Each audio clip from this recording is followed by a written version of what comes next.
অসমৰ প্ৰত্যেকজন মুছলমানে ভিডিঅ'টো শ্বেয়াৰ কৰা জৰুৰী। 14 এপ্ৰিল অসমৰ মুছলমানৰ বাবে এটি বিশেষ দিন। একটা শেয়াৰ দিয়ে দিবা।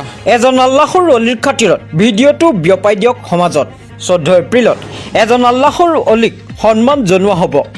14 এপ্ৰিল তাৰিখে নেপালৰ বিশ্ববিখ্যাত এগৰাকী ইছলামিক পণ্ডিত উপস্থিত হ'ব দবকাত। প্ৰথম আমিৰে শৰীয়ত হজৰত মৌলানা আব্দুল জলিল চৌধুৰী চাহাবৰ জীৱন ও কৰ্মৰাজিৰ ওপৰত আলোচনা চক্ৰৰ ব্যৱস্থা কৰা হৈছে দবকাত মৌলানা আব্দুল জলিল চৌধুৰী মেমৰিয়েলত।